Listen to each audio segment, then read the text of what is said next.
Учителко добра, любима, ти всеки ден и майка ни бъди, и нека много радост има в твоите ласкави очи. С твоята любов и нежност ще раснем ние час след час. Всеки в този миг тържествен цветята приеми от нас.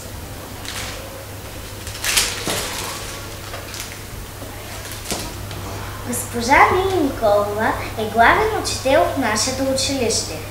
Госпожа Николова, какво е за вас 8 март? 8 март е празник за всички жени, за всички майки, за всички учителки. Празник, който трябва да бъде не само веднъж в годината, а 365 дни, защото майката заслужава уважение и почет във всичките дни на годината. Благодаря.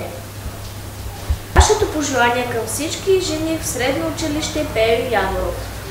Към всички колежки от нашето училище пожелавам да бъдат здрави, да бъдат мили, женствени, всеотдайни, отговорни, успяващи, такива каквито са и такива да останат, прощаващи и мили.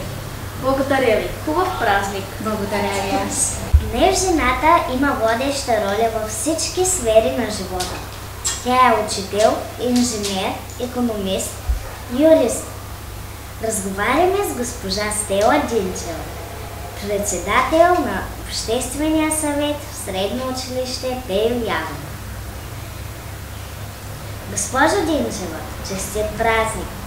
Как съчетавате ангажиментите си на майка, съпруга, юрист, а отскоро и председател на Обществения съвет в нашето училище? Благодаря за пожеланията. Честит празник на всички дами. Съчетавам всички тези роли в моя живот с много добра организация, търпение и малко късмет. Знам графиците на двете си деца, моя график, графикът на съпруга ми и успявам да разпределя така времето си, че да има всички задачи за деня да бъдат изпълнени.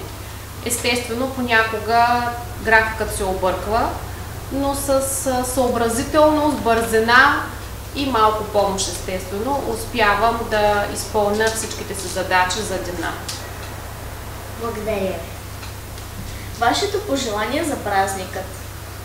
Пожелавам на всички дами да бъдат щастливи, здрави, усмихнати и искам да им кажа, че с желание, късмет и малко повече организация всичко може да се постигне. Благодаря ви. Хубав празник. Заповядайте. Благодаря много. Изумително е колко смела, силна, издръжлива и всеотдайна може да бъде една жена. Днес наш гост е златното момиче на България, петкратната световна шампионка по борба Станка Златева. Госпожо Златева, честит празник! Благодаря. Заповядайте. Какво е за вас майката? На какво ви научи вашата майка? Така, майката е, за мен специално е човека, който е създал, който те обича най-много, който цял живот те обича и дава винаги всичко, да си щастлив и да си добре. Благодаря. Госпожа Златева, често ли казвате благодаря ти, мамо? Често, по принцип аз всеки ден благодаря, не само на родителите си, не само на хората около мен. Трябва да благодарим изобщо на Господ, че сме тук. Благодаря ви. Хубав празник. Мерси и на вас. Нека винаги да има светлина в очите, Щастливи и слънчеви да са дните, по пътен вятър на мечтите, честит празник на жените!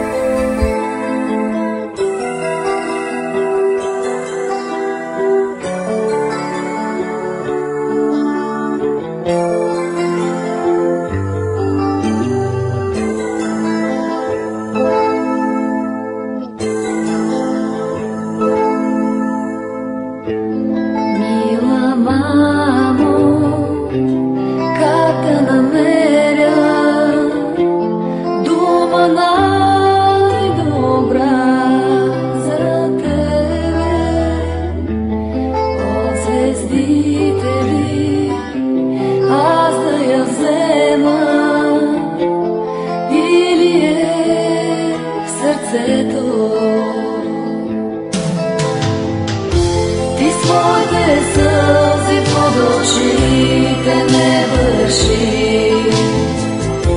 Те казват всичко и дори